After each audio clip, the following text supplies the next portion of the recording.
Good morning, જય સ્વામિનારાયણ. માં અને દીકરા ચેનલમાં આપનું હાર્દિક સ્વાગત છે. આ છે મારો નાનકડો આરુષ અને હું છું તેની મમ્મી કિંજલ વઘાસિયા. તો કિંજલ વઘાસિયા ચેનલનું નામ હતું, મેં ચેનલનું નામ ચેન્જ કર્યું છે માં અને દીકરો, કારણ કે આખો દિવસ આ ભાઈ જ મારી સાથે રહે છે. તો બીજા વ્લોગ બનાવવામાં મને તકલીફ પડતી હતી, પણ આરુષભાઈ સાથે હવે હું ડેઈલી વ્લોગ મૂકીશ. કે આરુષભાઈ અને એની મમ્મી, નાનકડી દીકરી છે આરાધ્યા, પણ એને સ્કૂલે જવાનું હોય એટલે એ પણ એટલો બધો ટાઈમ મારી સાથે ન વિતાવી શકે. અત્યારે જો આરાધ્યાબેન સૂતા છે અને આરુષભાઈ જાગી ગયા છે, તો મેં એવું વિચાર્યું કે ચાલને હવે માં અને દીકરો ચેનલનું નામ રાખવું અને નવેસરથી શરૂઆત કરું. તો હું મારી ચેનલની શરૂઆત નવેસરથી કરું છું. માં અને દીકરામાં આપનું હાર્દિક સ્વાગત છે. તો આ છે મારો નાનકડો દીકરો આરુષ અને જાગ્યો છે. હવે શું ખાવાનું છે આરુષ? તારે શું ખાવાનું છે? ચા. એને ચા પીવાની, રોટલી બનાવવાની એના માટે. તો ચાલો હવે પહેલાં હું તમને મારું ઘર બતાવું. મારું ઘર એટલે નાનકડું પ્રભુનું ઘર એટલે મંદિર. પહેલાં શરૂઆત મંદિરથી કરું કે આ ભગવાનનું મંદિર, અને પછી બનાવું આરુષભાઈ. આ છે મારું નાનકડું પ્રભુનું ઘર અને આ છે મારું ઘર. અને જુઓ, હજી મારી દીકરી સૂતી છે અને ઘરને ક્લીન કરવાનું પણ બાકી છે. તો હવે પહેલાં આરુષભાઈને ખવડાવીશ અને આરુષભાઈ માટે મૂકી દીધી ચા અને રોટલી બનાવવા માટે હજી ગેસ ચાલુ કરવાનો બાકી છે. અને નાનકડા આરુષભાઈ જો રમવા માંડ્યા છે. આરુષ હાય, આરુષ હાય, જો હાય કરે છે. તેને ઉધરસ પણ બહુ થઈ ગઈ છે. કચરું નહીં ખાવાનું બેટા, કચરું નહીં ખાવાનું ભાઈ. હો, આપણા જે ક્યાં છે આરુષ? આપણા જે ક્યાં છે? બતાવો બધાને. ત્યાં છે, ઊભો થઈને બતાવો. જે ઊભો થઈને બતાવ. આરુષ, આરુષ, આપણું મંદિર ક્યાં છે? મંદિર ક્યાં છે? એ નહીં, આમ મંદિર છે. ક્યાં છે? હા, જો આરુષભાઈ હવે મમ્મા રોટલી બનાવીને ત્યાં સુધી રાહ જોશે. શાંતિથી બેસશે, એને એક પિયાલે આપી દઉં ને એટલે રમશે. તો ચાલો, આરુષભાઈ માટે ખાતે મૂકી દીધી છે, પણ હવે રોટલી બનાવું. બની ગઈ આરુષભાઈ માટે ચા અને રોટલી. અને હવે મમ્મા શેમાં મમ ખવડાવ છે આરુષને? એમાં જે એમ ન કરાય. તો હવે આરુષભાઈને ચા અને રોટલી ખવડાવી. ડેઈલીનો રૂટીન મારા આરુષને, કે સવારે ચા ને રોટલી જ ભાવે ને, જો આ રીતે કરી દેવાનું અને પછી ખાય. જો હા, આમાં આરુષ કેમ ખાય જો, એમ નહીં દીકો. આરુષભાઈ રીછાણા છે. ચાલો, આરુષભાઈને હવે હું ચા અને રોટલી ખવડાવી દઉં અને પછી જોજો એને નાઈ ધોઈ અને સરસ મજાનો ભગત બનાવી દઈશ. જો રીસ ઉતરી ગઈ એવું જ હોય હો, મા દીકરાની રીહ જો ઉતરી ગઈ અને ખાવા માંડ્યો.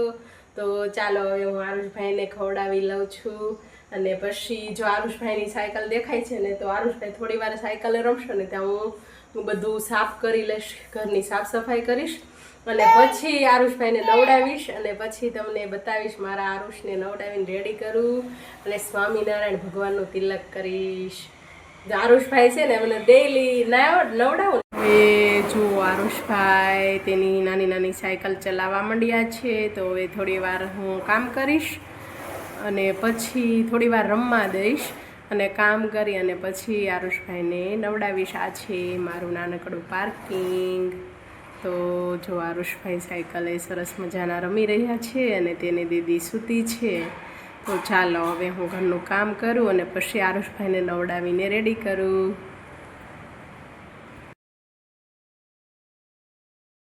સ્ટાર્ટ. જય સ્વામિનારાયણ બધાને. હું છું મમ્મીની દીકરી. આ છે આરાધ્યાબેન અને આ તો તમે સવારથી જોવો જ છો આરુષભાઈ છે.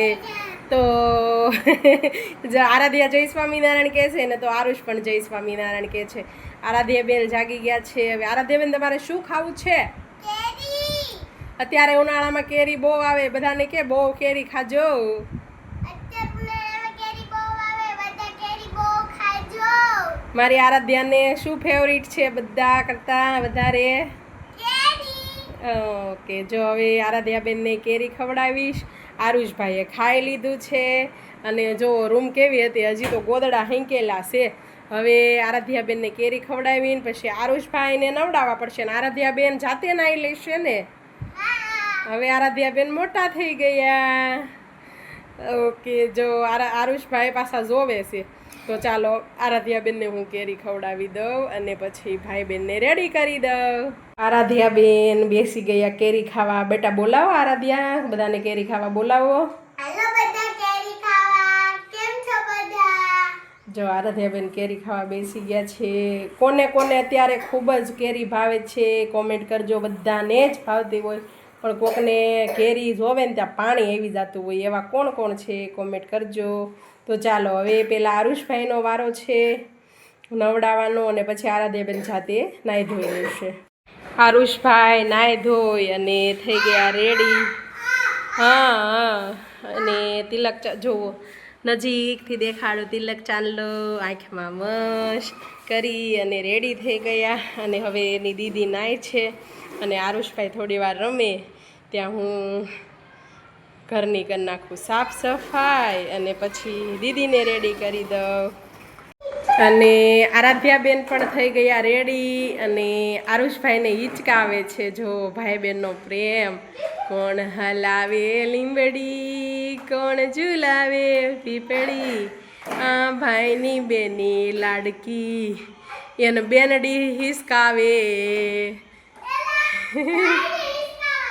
ભાઈને બેનને હિસકાવનો હોય પણ બેન મોટી છે ને ભાઈ નાનો છે તો કોણ હિંચકાવે? હા, બેન ભાઈને હિંચકાવે છે. જો સરસ મજાનું ભાઈ બહેનનું બોન્ડિંગ. મારે કામ હોય ને એટલે આરાધ્યા એમ કે મમ્મા કે થોડી વાર હું ભાઈને રમાડું ને તમે કામ પતાવી દો. તો ચાલો હવે ભાઈ બહેન રમશે અને હું મારું કામ પૂરું કરી લઉં. અને હવે જો આરાધ્યાબેનની ધીંગા મસ્તી. આરાધ્યાબેન તૈયાર થઈ ગયા તો આરાધ્યાબેન દોવડા કૂદે છે એને આરુષભાઈ. અને હવે આરુષભાઈને હું હિંચકાવા બેસી ગઈ. આરુષભાઈ નવરી થઈને તો બહુ તાપ છે તો બહાર નથી લઈ જવાનું. મેં વિચાર્યું કે ચાલો હું એને હિંચકાવું. તો આ છે આરાધ્યાબેન વગાડતા અને ઓલા હિંચકે છે એ છે આરુષભાઈ જે છે નાના નાના દીકરા. તો હવે આરાધ્યાબેન ને આરુષભાઈ બંને રેડી થઈ ગયા છે. તો હવે આરાધ્યાબેનને અને આરુષભાઈને લઈ જઈશું થોડી વાર. તડકો બહુ છે એટલે રમાડીશું અહીંયા જ પાર્કિંગમાં. તો આજે મેં મારી ચેનલ નવેસરથી શરૂ કરી છે. તેનું નામ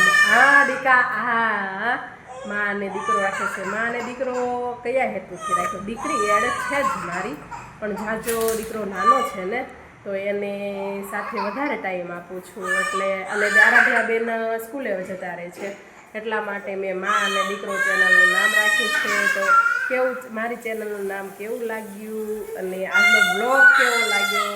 આરુષભાઈ જો રડવા માંડ્યા છે તો આજનો બ્લોગ અહીંયા પૂરો કરું છું. તો બધાને જય સ્વામિનારાયણ. આવજો અને કાલે મળીશું નવા બ્લોગમાં. જય સ્વામિનારાયણ.